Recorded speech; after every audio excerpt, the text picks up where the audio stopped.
I'm going to begin by just talking about the first section, the dancing section at 104. Something that we always need to keep in mind when we're playing for a panel of people, when we're playing for someone who's listening, especially in an audition, is we want to make sure that everything on the page is really clear in our playing. So I would begin before I even touch my instrument, get my music, get a pencil, and just go through and circle a couple things that might be important. So like a new dynamic, or a diminuendo in the music, or where it says C-R-E-S-C, a crescendo, or some kind of note length, note style change, tenuto, accent, staccato. I really want to make sure those are ready to sound when I get there in the music. So don't be afraid to use a pencil. I use a pencil in everything I do. It's very, very important. So make sure your music is notated to give yourself reminders as you go through your performance. Something else that's going to be really helpful in all of this music is practicing with a metronome. I know that might sound a little bit mundane, but we all have to use metronomes because they keep us honest. So a little trick that I actually use is I'll play a section of the etude on one note with a metronome, just to make sure my air, my articulation, my tongue, they're all lined up together, so I don't have to worry about the notes. So I'm going to play the first four measures for you, all on first bass F.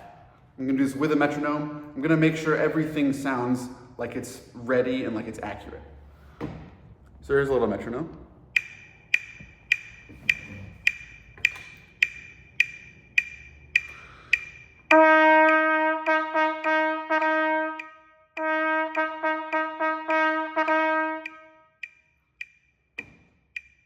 So now I feel like my air is ready, my articulation is a little bit dialed in. Now I'm going to add the notes.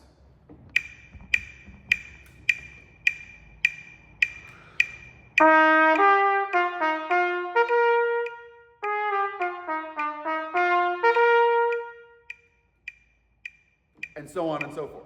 So I tackle it systematically, kind of like that. Another thing you can do to help your accuracy is always mouthpiece buzz, anything that you're having trouble with. So I would take the mouthpiece off.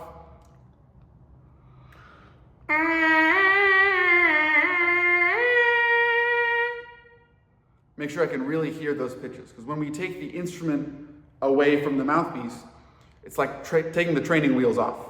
So we have to be able to create the pitches and the sounds with our ear. So I would go through this.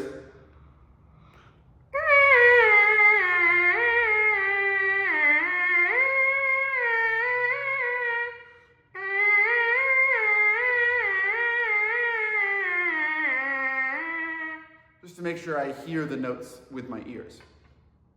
Then I would plug it back in.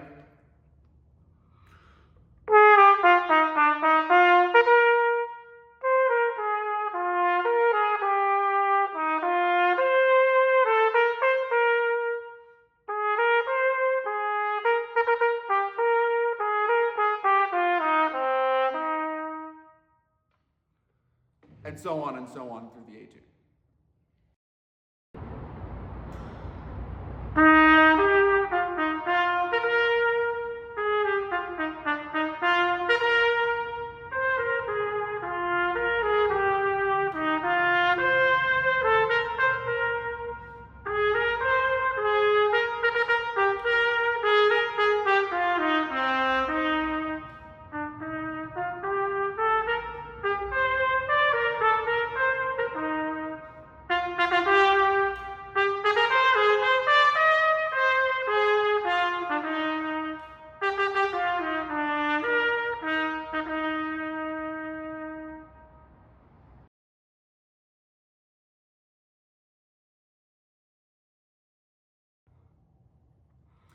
So the next section, the lyrical section starting at measure 23, is a drastic change in style from what we did before.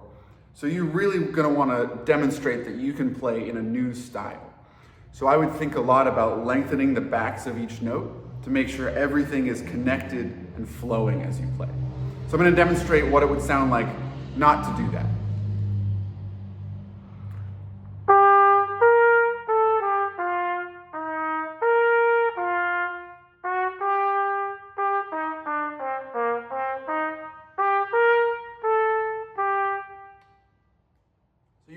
I'm kind of segmenting the notes, creating little micro phrases. And we want to paint with broad brush strokes, so we're playing long sentences. And it would sound like this.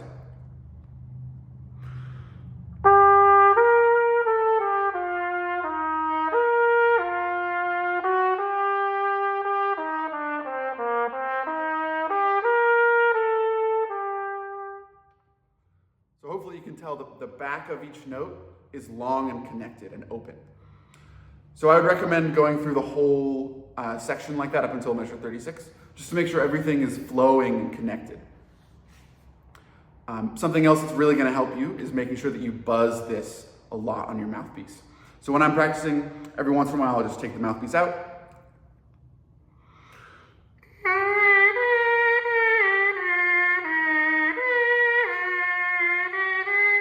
Just to make sure I have the pitches in my head. Because then when I put it back on the instrument,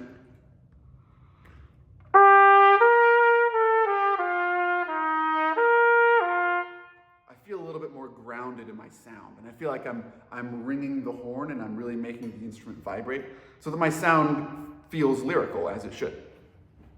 The next little section I want to talk about is measure 31 and 32, where we have some eighth note rests and a couple triplets. This is going to be tricky because, as I said in the previous video, you really want to make sure this kind of thing comes across clearly to your audience. So what I would recommend is maybe adding an eighth note where there's an eighth note rest, so that you can make sure your time continues through the couple measures. So it'll sound like this.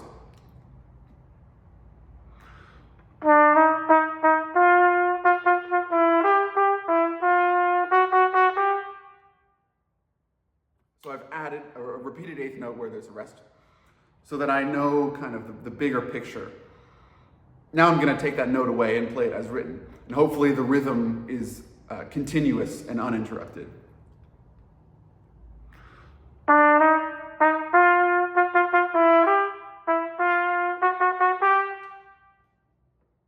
So I would recommend doing something like that to make sure your rhythm is clear in those couple measures. And then the biggest, kind of, in my opinion, the most fun part of this little section is measure 34 and measure 35. They're very, very different from one another, and you want to make sure that you can demonstrate clarity in your musicianship so the panel and the audition committee listening will really know that you have a clear interpretation of what forte is versus mezzo piano. So we want to use the crescendo to our advantage before measure 34 so that it doesn't seem like a surprise. So I'm going to start right at the piano in measure 31. See if you can hear me crescendo and then really have a nice big forte.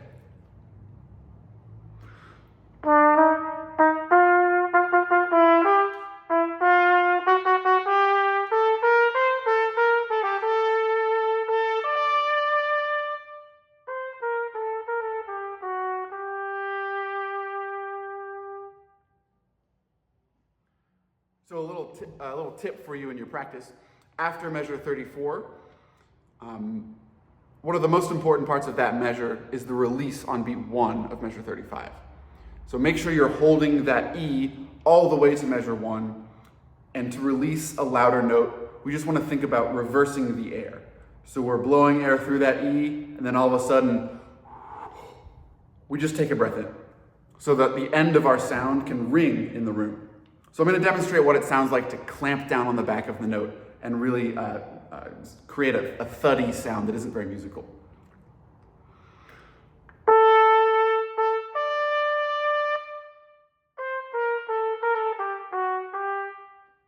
So it was very harsh, it was very brittle sounding, and it didn't really sound very musical.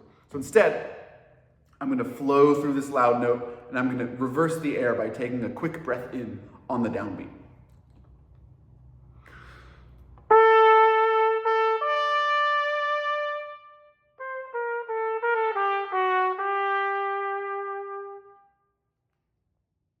So I'd strongly recommend thinking about things like that, just to make sure that your musicality is really clearly demonstrated to whoever's listening.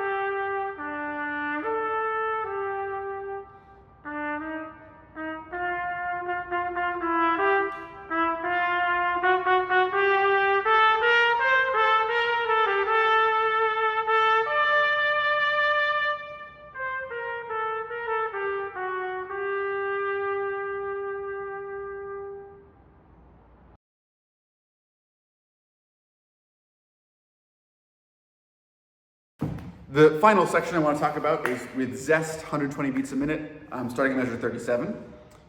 Something I would strongly recommend, as in the other sections, is making sure you practice this with a metronome, because it's really going to help you when you have the syncopation in measure 43. So I'm going to put my metronome on, and similar to what I did in the other sections, I'm going to play a couple measures on one note, just to make sure my air is connected with my sound, my articulation is all flowing in one direction, and I can just simplify the music a little bit, make sure my rhythm is accurate. So the first couple measures will sound like this.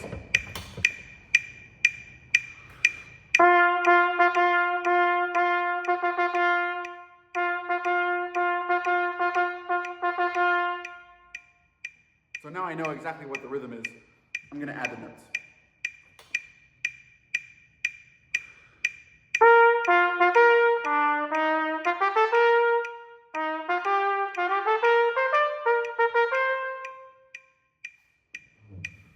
So something else you can do, let me just turn this metronome off. Something else I'd recommend doing is sometimes slowing the metronome down.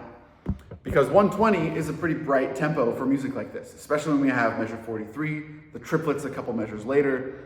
We want to make sure that we're able to line our fingers and tongue up. So I would take the metronome down to maybe, let's say 100 beats a minute. And then I'm going to practice this a little bit slowly, and then I'm going to do maybe 1 or 2 repetitions of something, and then bump the metronome up like 3 clicks. So here's a tricky section. We're going to start at the piano dynamic in measure 45.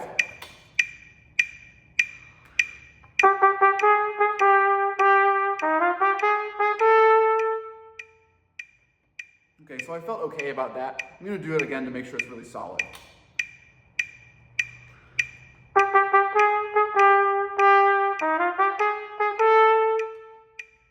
Okay, feel better about that? I'm going to bump the metronome up 3 clicks. Now I'm going to do it again and make sure I maintain the same level of accuracy.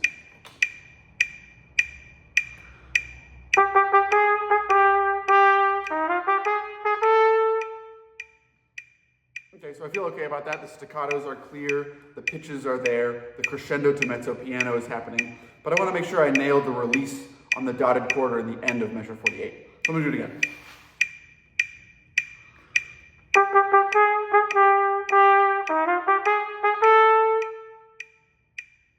Feel better about that. And I'm going to bump the metronome up, etc., etc. So I would recommend methodically going through it like that, making sure you're not doing it too fast, too soon. Because if we learn music slowly, we forget music slowly. And that's what we want. If we learn music fast, we forget music quickly. And we want to be able to retain the information as best we can when we learn it the first time. So in closing about this little section here, one thing you're really going to want to avoid is making sure the music all sounding the same throughout. There's a lot of specific articulation and instruction on the page. We want to make sure this stays light and buoyant and kind of floating. Okay? So listen to the way I play the first couple measures here.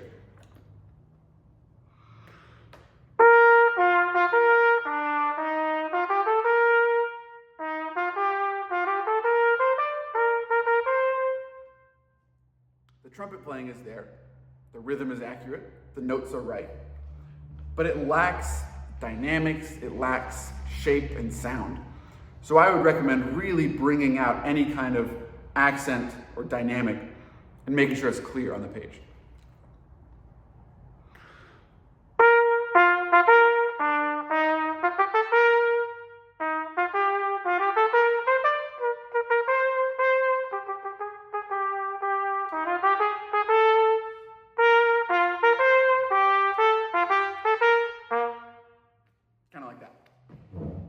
So I hope these tips have been helpful for you. To summarize all of this, in general, we really want to use the metronome a lot. That's going to be really helpful. Don't be afraid to take things down tempo and then gradually work your way up back to the printed tempo. Use your mouthpiece buzzing to your advantage. That is kind of like singing. It's really a way to internalize notes and internalize sound. And then another tip that I use a lot is playing something on one note and then adding the buttons in, so I make sure the rhythm is accurate.